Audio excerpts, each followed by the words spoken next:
Today's episode of Be Provided Conservation Radio gives me a chance to play this cool audio of a barred owl. I found this audio clip on soundbible.com. Listen closely for the iconic sound of Who Cooks for You?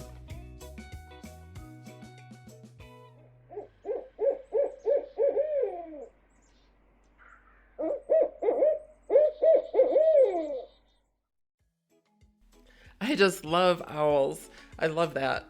This was the first raptor I could ever identify growing up by remembering Who Cooks for You? I am Marcia Civic, and this is Be Provided Conservation Radio. Our show today is about raptors and why they are important to our ecosystem and world and lives. We meet the raptor care specialist who is working alongside these beautiful birds of prey and educating the public about their importance to our world. He even rocked my thinking of owls as being wise. So the great horns are a fun one to work with because they are also, bless their hearts, they're not the most intelligent birds. They truly aren't. So the wise old owl thing is not true. Yeah, I don't know who decided that was a thing, but very, very incorrect. About 2/3 of their head is actually dedicated to their eyes. So I can see that. That doesn't leave a lot of room for a brain. Destroying our myth. This is my guest today, Aaron Prince. He is the educator and raptor care specialist for Hawk Mountain Sanctuary. I'm totally envious of his job. I met Aaron virtually during an art and conservation session with John Muir Laws, and we were learning how to draw owls as we watched a live feed of a beautiful great horned owl. So welcome to Be Provided Conservation Radio, Aaron. Well, thank you so much for reaching out specifically to kind of promote what I'm doing, what raptors are going through, and I'm very excited to talking about what I do and sharing my passion with everyone. Of course. I learned so much in that art and conservation session with John Muir Laws, and I could really tell that you were passionate about raptors. And during that workshop, we were able to watch one of the great horned owls in your care as she sat there and moved around and such. And I believe you said her name was Marge. Is that right? So we have a nickname for her, is that she's Large Marge, because she's a very big great horned owl for sure. She's definitely one of the largest that I've ever worked with. So Marge did join us for that event that day. And I believe you said that, which surprised me of this, that she was around 30 years old? Potentially. So she came to us already fully grown in 2001, I want to say. So when she came to us, we weren't able to tell exactly how old she was. Pretty much when it boils down to telling the age of animals, you look at the teeth. Owls don't have teeth, so it's a very difficult thing to figure out that age. So we knew she was at least past 2 then, and she's been with us since then. So she is easily over 20 years old. Wow, that's incredible. I did not know that they lived that long. So how did Marge come to be in your care? So that's a great question. A lot of the animal ambassadors is what we try to call them, because they are ambassadors for their species. They're our coworkers. We work with them and they work with us. We get them from local or out-of-state wildlife rehabilitators. And a lot of times, people don't ever see what happened. And somebody stumbles upon a great horned owl, a bald eagle, something like that, that's on the side of the road, still alive, but not in good shape. And they bring them into the center and say, here, I found this on the road, or this blew out of a tree, something like that. And it's a lot of guesswork. It really is. We can find an injury, but what is the actual cause? A lot of times, unfortunately, it's vehicle strikes. Vehicle strikes are a very common injury. So Marge had a broken piece of her foot, as well as one of her wings was broken very high up on the wing where it was never going to heal correctly. Oh, that's too bad. And this brings me back to the question on how do you age them? Can you tell their age by their talons or how they grow, or how do you tell actually? There's some guesswork with the thickness of their beak. It is not a go-to science at all. It's a general ballpark. So for the most part, our wild great horns, that they have a very thick beak with a lot of scarring on the beak, things like that, just from general wear and tear. It's a rough life out in the wild. That can give you a ballpark of, okay, this is an older, mature owl, whereas you have a very fresh, polished looking beak. You can probably say, oh, this is a younger looking owl just based on wear and tear. But some owls may not be as rough and tumble as other owls. It all depends on the particular individual. And their talons and beak are just the same thing that our fingernails are made out of. It's all just keratin. So it'll grow for their whole life, and it just rubs down and will crack off when it gets too long out in the wild. Well, sorry, I got a little sidetracked talking about Marge and got a little off track of my questions I was going to ask you. But I wanted you to be able to talk a little bit about how long you've been working with raptors and a little bit of what's going on at Hawk Mountain Sanctuary. No worries.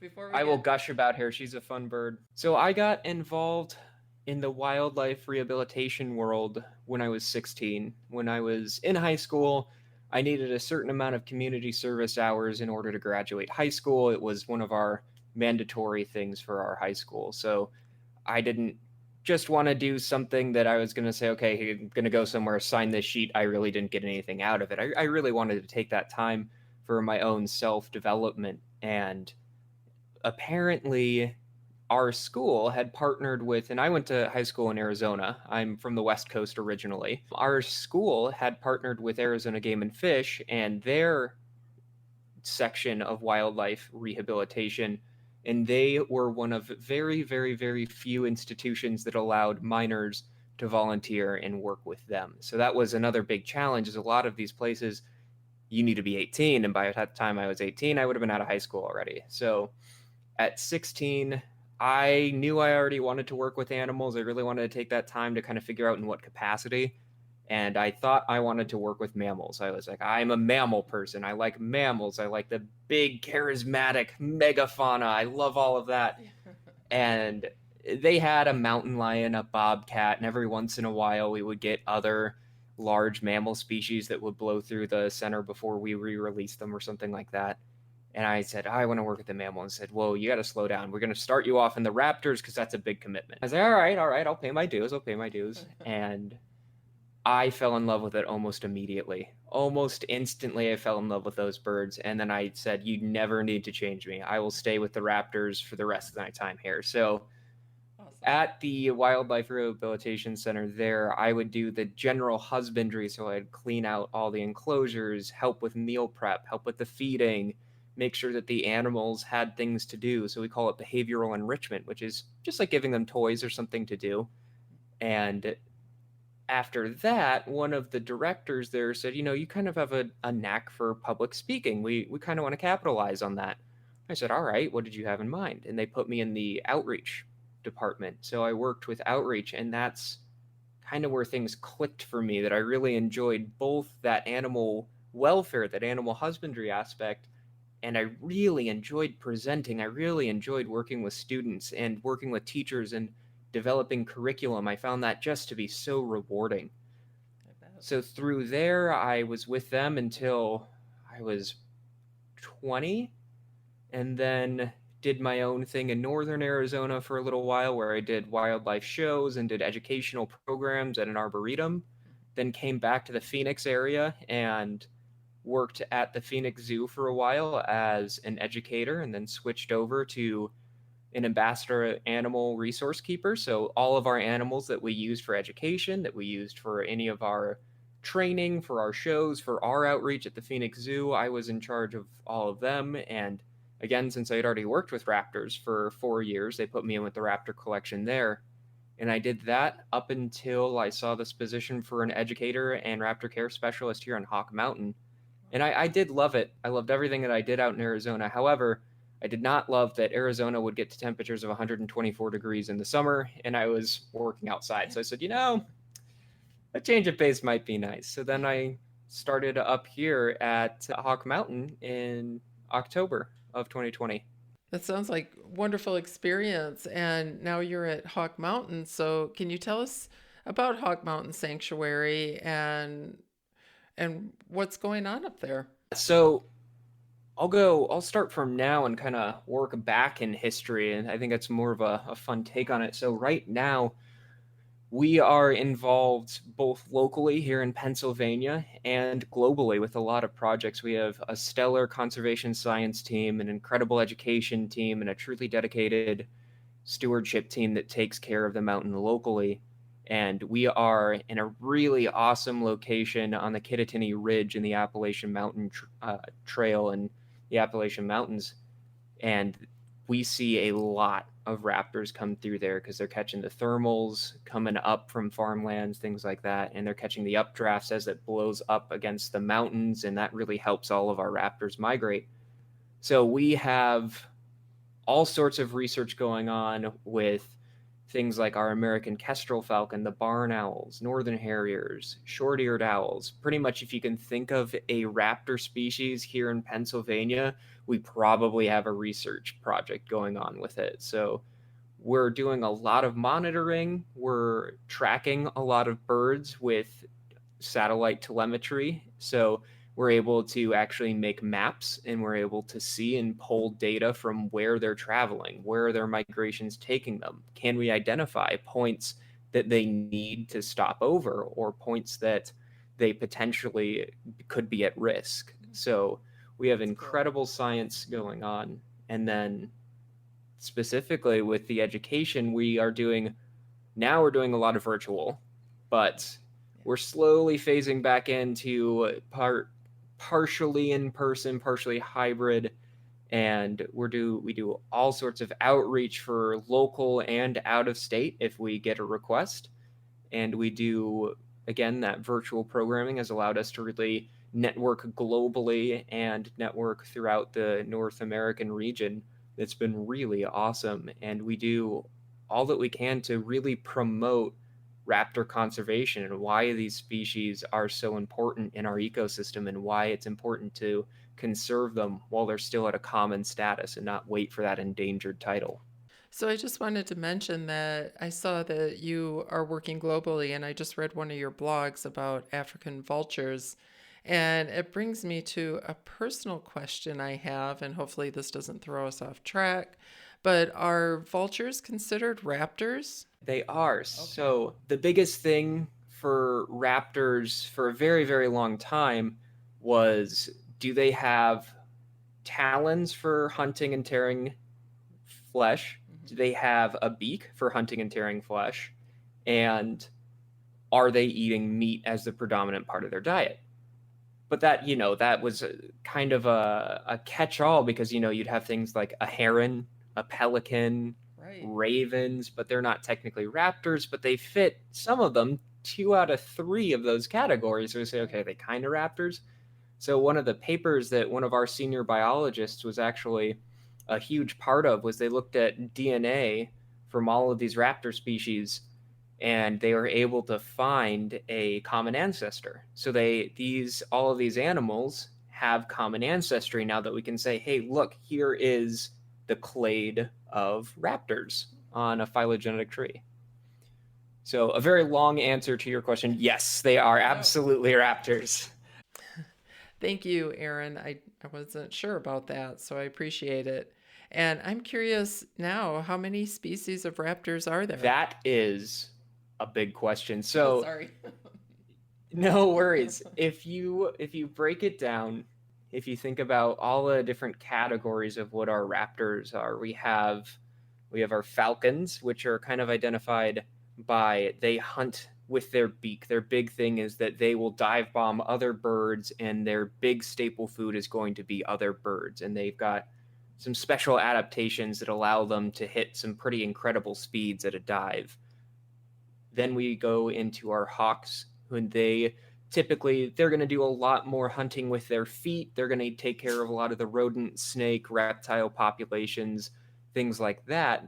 I wouldn't say they wouldn't eat another bird, but their biggest thing is they're going to go after rodents a lot of times. And then in our hawks, you have more subcategories of shorter forest dwelling hawks that their wingspan's a little bit shorter, and they're very agile and they're very high energy animals. And then you've got the soaring hawks. I'm sure everyone can relate to seeing a red-tailed hawk soaring above a highway or perched upon a light post, something like that. Those are our soaring hawks that are going to be looking around and swooping in, grabbing with those back talons and really taking away prey and things like that.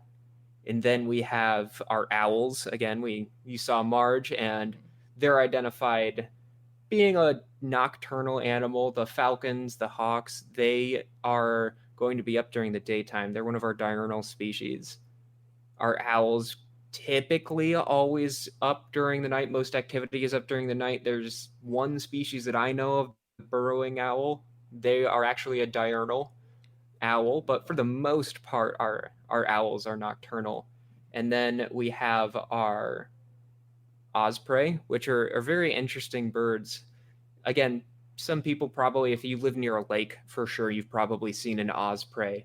And those birds, they're going to be fishing quite a bit. They have a lot of adaptations to be able to dive into the water, get back out of the water, and they can actually hover. They're a very, very large species of bird that's able to hover in place, and it's really cool to see. It is really awesome because they just stand there, and then you can tell the second they find that fish, they just shoot straight into the water. So they're fun. And then you keep going to our vultures and condors. We kind of group those two together. And like you had mentioned, we have the old world. So Europe, Africa, Asia are considered our old world vultures. And then we have the turkey vulture, condors, black vultures. Those are our new world or North, South, Central American vultures. And if you keep going, you have our eagles as well. So we have all of those categories of raptors that all have different families in them. Just in our owl family, we have the Tytidae, which are our true owls, the Strigidae, which are our horned owls a lot of times, the Megascops kind of family, which are our smaller owls like screech owls, things like that. So, long story short, we have a lot. There's globally, there are a lot of raptors going around, and in the United States, upwards of 20 different types of just hawks and falcons easily. And then if you conclude eagles, vultures, and all those other categories that I just mentioned, we have quite a few raptors out here in North America, and they're all very, very important for our ecosystem. Well, that brings me to my next question. I wanted to ask you, why are raptors so important to our ecosystem? So our raptors, for both we call it the view shed, they make a really awesome, charismatic species to see. Like, who doesn't like going outside and seeing an eagle looking out over a lake? They're really cool, gorgeous animals. And that in of itself has kind of some intrinsic value of that they're such a gorgeous species. It really can connect the human to nature again in a society of really being in cities, things like that. So it can really bring you back to nature, which has got its value in itself. And then if you think about where they are in the food chain, things like our eagles and a lot of our large-bodied hawks and even our large-bodied owls, they're going to be at the tippy top. A lot of them are those apex predators. So nothing's really going after a full-grown bald or golden eagle. Same with our great horned owl. Maybe an eagle will go after a great horned owl kind of thing. But for the most part, they're at the top of their food chain. And they're only going to want to be in habitats that are healthy. They really, if they can't find areas that are healthy, if you take it all the way down the trophic level and you think about the soil and all of the grasses, things like that, that's going to draw in rodents, which are going to draw in snakes, which are going to draw in other animals. And all of those species are things that our raptors are going to eat. So if you see raptors in an area, that there is a healthy ecosystem. They're an indicator species. And why that's important is that if you see some just like prime nature out there, it's got water, there's grass growing, there's a lot of old growth forest, things like that, but you don't see a single raptor, and you've been out there months and months and months and you're looking for them, you don't see a single raptor, you got to stop and think, all right, now wait a minute, what the heck is going on out here that I don't see a single raptor? There's something's not right. So that can give you an idea, and that can lead into further investigation of what's going on in this ecosystem. Why aren't I seeing any of these big apex predators? And then rodent control is another big thing. A lot of times raptors get a bad rep that they are going to steal chickens and poultry of farms and ranchers, which I cannot say they wouldn't, because it's like a free buffet line out there if you're a great horned owl or a northern harrier or something like that. Their nice fat chicken is going to look pretty appetizing. Right. However, they do take care of a lot of rodents. One great horned owl in an area in a week can take care of over 100 mice. Wow. So, That's impressive. you have, it's really incredible, the appetite on those. And that's just one species. And you can have different species coexisting because they're not competing at the same time. So that rodent control really helps to suppress disease. So there's a lot of disease suppression where you find these raptors, because you don't have those big congregations of mice or rats that are potentially spreading fleas, ticks, that are a lot of vectors for a lot of pathogens. So you have all of this disease suppression, which can really lead to another very healthy ecosystem. And then if we talk about vultures again, they are garbage men. They're in garbage women, and they're able to take care of all of those carcasses that are going to be out in the wild that would generally just sit there for weeks and weeks and weeks. If you have vultures, they can really speed up that time that nutrient gets back into the soil. So you're going to have healthier soil, which means healthier plants. And that's good news for a lot of ranchers, farmers, and people that are looking to settle on an area, is that you want healthy soil so you can sustain yourself and others. So all of those really gives you a broad overview of the importance of these animals to really help a lot with disease suppression, population management, the nutrient cycle. All of those things are really heavily linked to some of our raptors and our apex predators.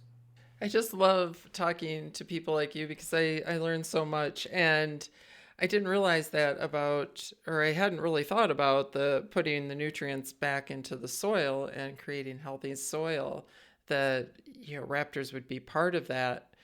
I find it all very interesting.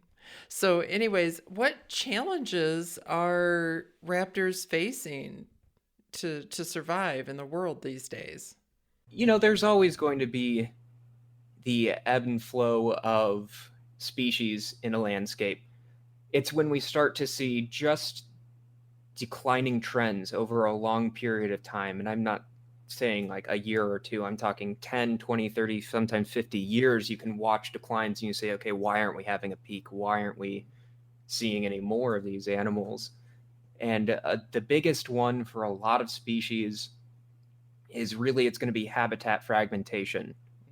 So if people aren't familiar with it, if you have this big, huge piece of land that there's nothing built, there's no civilization near it, and someone says, hey, we could use this land to settle here, that's going to happen. People like to settle in places. It's part of our nature.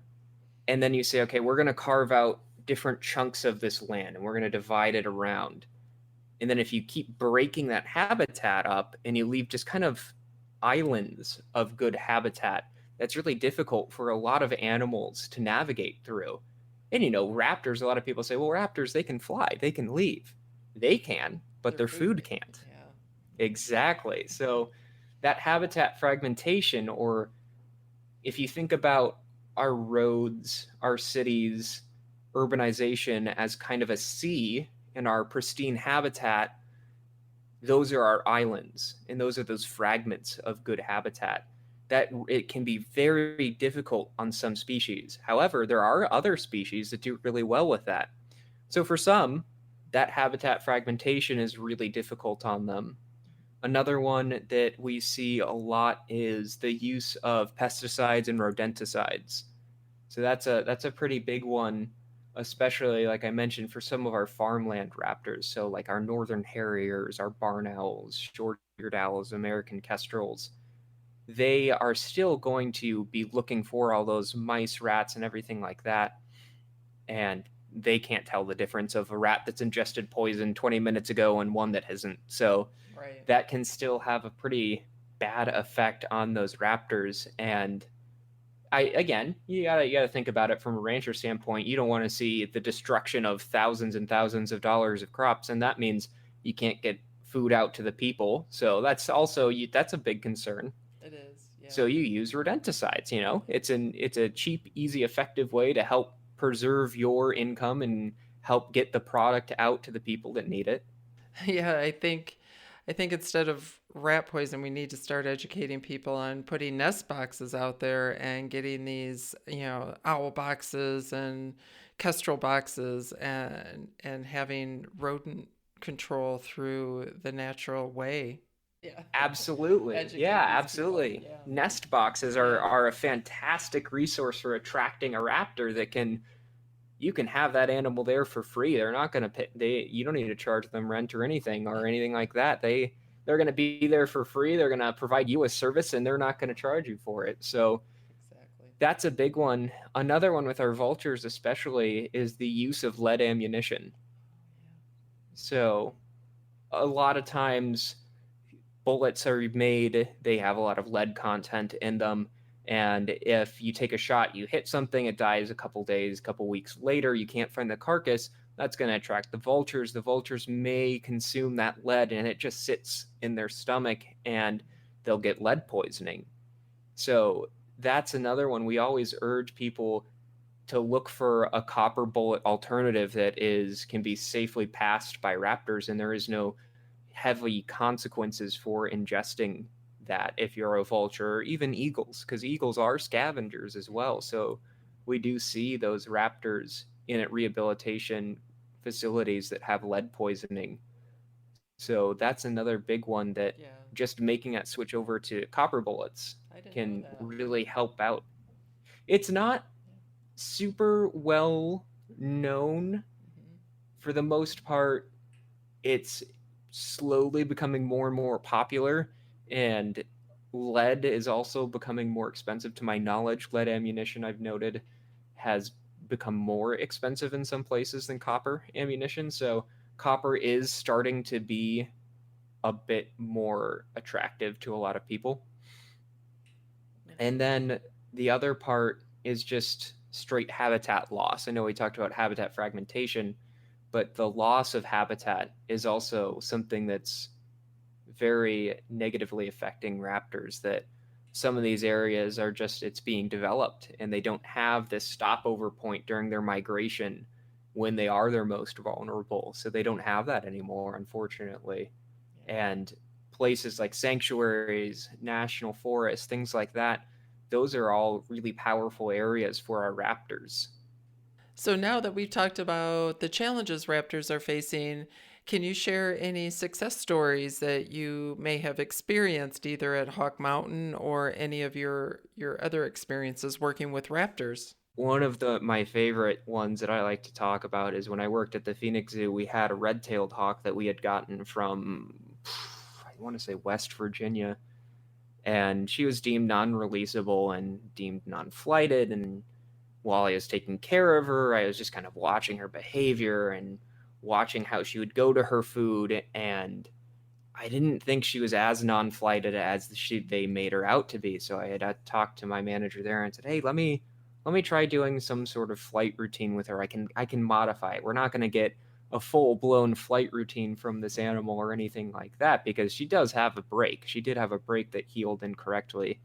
Oh, But 6 months later, this bird was doing 75-foot flights for us. So great. we did some pretty intense training with her. We built up some of that muscles, because just like us, if someone told you one day to go run a marathon, you'd say, "Nah, I'm good. I got to do some training." So we started small, and she was featured in some of our shows. We did live flights out in front of the public, and it was such a cool experience to be able to first start with this bird and really grow and build that trust account with this animal and really work with them and do something that you can say, hey, how we drive or how we interact with our wildlife can have an effect on them, but we can also turn it around. And it was really cool to see just how captivated people were watching her flights. And she was incredible. She was an awesome bird to work with. Oh, I bet. Some of the other stuff, some success stories, if we're thinking about Hawk Mountain's role in success stories, we had back in the late 60s, early 70s, Rachel Carson, the author of A Silent Spring, actually came out to Hawk Mountain and looked at our data. Hawk Mountain has 87 years of data of migrating hawks, raptors, all of them through that area. The only time we ever took a break was during World War II when the bulk of the biologists got drafted. But other than that, we've had a pretty uninterrupted flow of data. And Rachel Carson looked at it and said, what the heck is going on with all these bald eagles? Why are we seeing such a decline? And she was pouring through that, and that sparked her to look into it further. And then that research sparked the banning of the pesticide DDT, which they found was thinning out the shells of the eagle eggs. And if you're, an 11-pound eagle and you try to sit on a thin-shelled egg, it's not going to go so well. It doesn't work out so well. So that was one of the coolest things that, while working at Hawk Mountain, that I have seen and that we've been involved with, that was a really well-known, well-recognized, huge change in the United States that came about solely to help protect our national bird. And I thought that was just an incredible story that, this data has been used, and there is a point to doing all this. It really drives home that, yeah, this is there for a reason. Wow, what a great piece of history to be part of. That's amazing. I did not know that. And it's just amazing. 87 years worth of data. Holy cow. So I wanted to ask you, how can people find out more about you and Hawk Mountain Sanctuary? If you're a local of Pennsylvania or even near the Pennsylvania area, we are in Berks-Kempton County area, northern Berks County, and that's kind of situated kind of central Pennsylvania. We're pretty center in the map there of Pennsylvania, and our trails are open year round. The only kind of asterisk there is if you can get to them. So if there's a blizzard going on or we're getting 3.5 feet of snow, you're probably not going to be able to get up to the mountain. But if you're so daring and you hike from the base of the mountain all the way to the top in snowshoes, you can access the trails. I don't recommend it, but we are open to the public. We have miles and miles of trails for individuals, and it's a pretty incredible hike. And we have all sorts of events going on. So if you ever want to check out our website, Hawk Mountain Sanctuary, our website is hawkmountain.org. And you can open up our calendar of events where we have up and coming events, things that we've done in the past, and any sort of educational materials that you can need. We actually have quite a few resources for teachers there. And if you're not in the Pennsylvania area, take a look around, get a birder's guide, check out where common places for raptors are. I know that a lot of times people think, okay, well, how the heck do I start? Look for a riparian area. A lot of those riparian areas, if you just Google, riparian area near me, you can find something. And especially now coming up into spring, we're going to start to see a lot of birds using those riparian areas for a stopping point to get some water, to get some food. And it's a really good spot to go look at it. And then, yeah, take a look at what local sanctuaries, what local rehabilitation areas for wildlife are near you. And it's all part of one big cause. We're not unique in the sense that we want what's best for these species. It is a very shared mind of having what's best for these animals. So there's always something near you going on that's wildlife like, and your local game commissions, Game and Fish, they always are looking for volunteers for help on projects. A lot of people don't know that, but I know easily in Arizona, there's all sorts of projects that Game and Fish doesn't have the staff power, but utilizes volunteers to work with. And that's a really cool way to get involved because, I mean, you can be doing stuff like doing radio telemetry, so you can look like your favorite naturalist on TV with the big antenna above your head trying to find it exactly. And it seems pretty inaccessible when you're on one side of the screen, but it truly is pretty accessible if you look around and you look to see what your regional U.S. Fish and Wildlife Service offices are doing, because they truly do use volunteers quite a bit, and you don't need a degree in biology to volunteer for them. I was going to ask So that. it's a lot of fun. That's Yeah, great. no, a lot of it is just, we need some people here. You're going to receive some training on site, and then you're going to go off and you're going to help us do some research. So it's a really cool opportunity. Citizen science is another really cool thing that has become more and more popular with smartphones and everything like that. So eBird, iNaturalist, those are some pretty cool things that you can download on your phone to kind of check out where people are seeing things. And that data is used. I know a lot of my colleagues, and going through university, a lot of the master's students did utilize iNaturalist and eBird to help them kind of pick a spot for their projects. So there's a lot that's going on around. Well, that is good to know about eBird. I use that often and regularly when I'm out and about.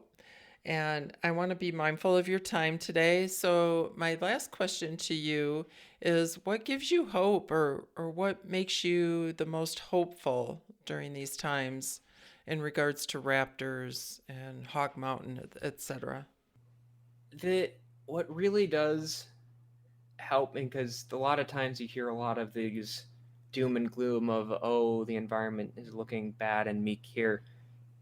The education aspect really, really fuels me. It is such an incredible experience to really connect with an audience while you're using some of these animals. There's not much way to describe that spark you can see inside someone when they're seeing a great horned owl or a golden eagle 3 feet away from them for the first time in their life. There's just something unsullied and incredible about it. It is truly a powerful experience to be able to see this connection going forth into future generations. That they are, this one experience, I might not remember it for the rest of my life, but that one experience to some kid in a classroom, that might be the experience that set them down a path to be a champion in conservation later in their life. You don't know that kind of influence. And I think that is such an incredible thing and such a hopeful encounter to have with another individual, that it really does the heart good. It truly does. Well, thank you, Aaron Prince, for all your information, education, and inspiration. I hope people will visit Hawk Mountain, visit your website, and learn a little bit more about our beautiful raptors and birds of prey. So thank you. Thank you. Hopefully you're able to go out and do some birding. Well, this is our show for today. I am Marcia Civic, and this is a production of Be Provided Conservation Radio. Visit our site at beprovided.com for today's show notes and pictures of Hawk Mountain Sanctuary. And most importantly, visit www.hawkmountain.org to learn more about our guest today and the Hawk Mountain Sanctuary and the beautiful raptors that live in our world.